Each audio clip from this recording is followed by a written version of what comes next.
Today's review is sponsored by Sriracha Toilet Paper. Everyone will say you've got a hot ass. Watch it, Alan. I'm shooting.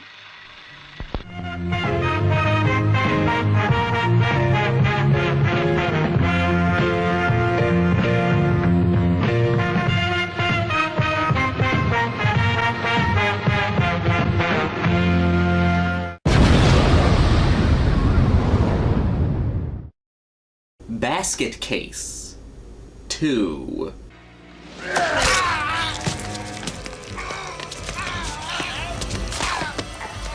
Belial's back in this bizarre sequel to the original cult classic, once again directed by Frank Henenlotter. Before we get going, please check out my last review, if you haven't, where I talk about the first movie. Also, in order to talk about this one, I'm gonna have to spoil the ending of the first Basket Case. Spoiler alert, spoiler alert. Please watch the first movie before watching this video. I can wait.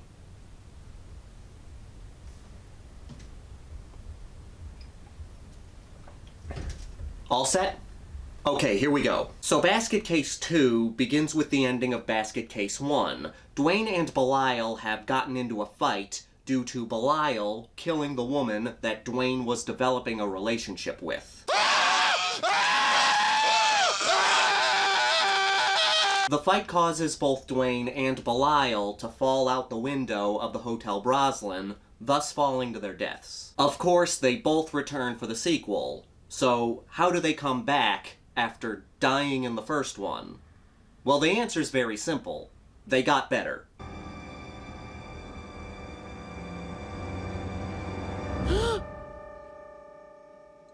Basket Case 2 just retcons the first ending. So instead of dying, they just get very badly injured. Duane and Belial become media targets as they recover in the hospital.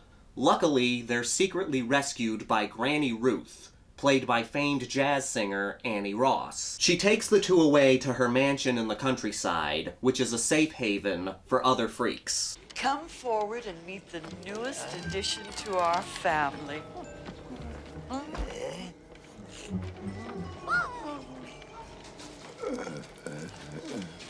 They all live in this house, away from public scrutiny. However, a tabloid reporter who's been searching for the brothers finds the secret location and threatens to expose this community. So Duane and Belial have to band together with the other freaks to protect their new family.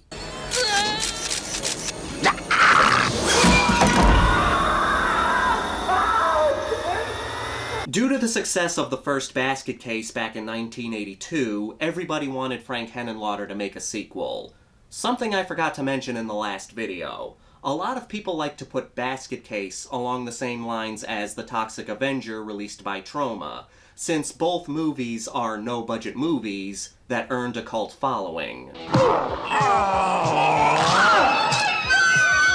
Let me put things into perspective. The Toxic Avenger had a budget of $475,000. Basket Case started with a budget of $16,000 and had to raise money as they were making the film, eventually leading to a budget of $35,000. Basket Case was able to do quite a bit with very little. Small budget, good profit, producers want a sequel. But Frank Henenlotter did not want to make a sequel just for the sake of making a sequel. He felt the story was done. It wasn't until 1999 that he decided to make Basket Case 2. He filmed it back-to-back with his movie Frankenhooker. And both movies were backed by an independent production company. So Frank was able to get $2.5 million for this film. Not a bad jump from the first flick.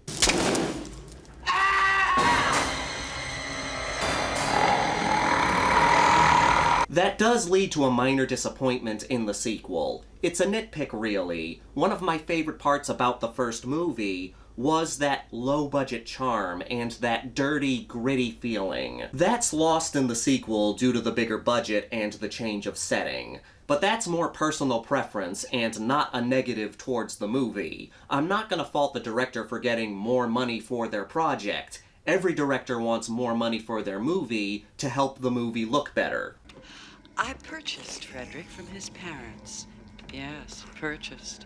It was either me or a sideshow. He's very, very introverted. And I have a lot of respect for Frank Henenlotter for wanting to make Basket Case 2 different from Basket Case. Us horror fans love our franchises. Halloween, Friday the 13th, Nightmare on Elm Street, Child's Play. But as much as we love those franchises, we can agree that most of the sequels pretty much just follow the formula of the first movie. Most of the Friday the 13th sequels are just Friday the 13th again. Most of the Child's Play sequels are just Child's Play again. With Halloween, we did get Halloween 3, which was unfairly trashed back in the day, but the rest of the sequels are just Halloween again. That's where Basket Case 2 stands out. It's not just Basket Case again. Frank Henenlotter did not want to just tell the same story. Belial. Hell no. Hi.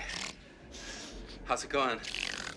Basket Case 2 continues the story of Duane and Belial. Yes, it focuses on those two characters again, but it tells a different story. It expands the world. The main way it does this is by introducing other freaks. She's like a second granddaughter to me. She's also our resident poet.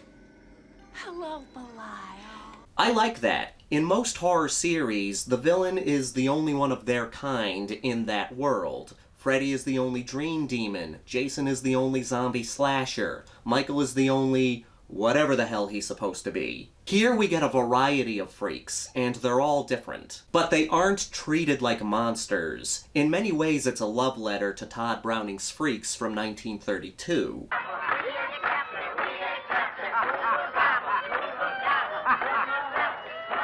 The deformities are not mean-spirited. Henenlotter did not want any realistic mutations in this movie. He wanted them all to be over-the-top and ridiculous. From a guy with a bunch of noses on his face to a guy with his head shaped like a crescent moon. The freaks are fun, and we grow to like them, and we're on their side rather than the side of the normal-looking people. And how are you children doing here? Did you get enough mustard for your hamburger? Oh, that's good. It also changes the dynamic between Duane and Belial. They're more anti-heroes rather than full-blown villains. Duane is starting to lose himself. This is the first time in his life he's been able to live separate from Belial, but he doesn't know how to do that. Belial, on the other hand, is still a violent son of a bitch, but Granny Ruth's working with him. They have fun with this idea, and it leads to some funny lines. I understand your pain, but ripping the faces off people may not be in your best interest. Belial's also given a love interest, and it's weird as you think it is. The movie has a good sense of humor, like the scene when Duane and the freaks ambush a private investigator in a bar. The freaks are in disguise, wearing these ridiculous human masks that are obviously fake, and they don't fit their faces. Oh, shit.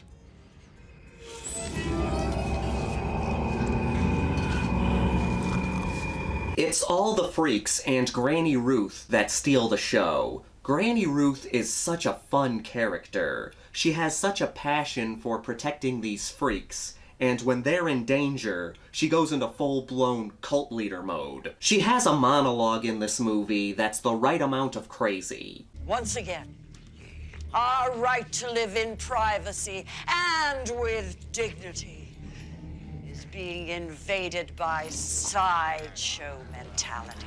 The effects work is a big upgrade from the first movie, which makes sense because they had more money. I'll admit I do prefer the original design of Belial in the first movie, but it's still a good design, and again, I'm not gonna fault the director for getting more money to upgrade the design.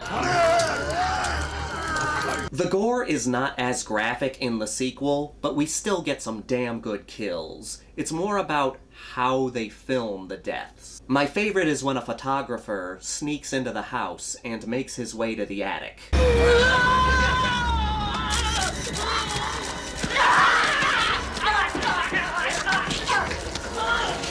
I love how the camera continues to flash as he's getting killed. Speaking of which, let's flash on over to the Grindhouse rankings. Sorry, We've got a body count of 6, which is the same as the first movie. The kills mostly consist of Belial fucking up some faces, but each kill is shot in a different way, helping them stand out. We do get someone falling to their death, though. It's a good sequel that expands the story of the first movie. There is a freaky sex scene, so be ready. The practical effects get a major upgrade. I do miss the low-budget charm and the original Belial design, but the effects are still damn good. We have fun characters and variety in the freaks. The story is actually intriguing, and the ending gives us a good final image. It's the best ending of the series. I'm giving this a 4 out of 5. It's a slight drop from the first movie, but that's due to personal preference. I still love the movie, and I can understand people liking it more than the first one. As always, I want to thank all of you for watching and supporting my channel. If you're new here, please subscribe and give this video a thumbs up if you like what I do here, or give it a thumbs down if you don't like what I do here. Leave a comment down below. Let me know your favorite freaks in movies. And stay tuned for the next video. We'll be looking at Basket Case 3. Eesh. This is the Maniac, here to remind you that the Grindhouse will never die. In the next movie, Belial becomes a daddy. Yeah.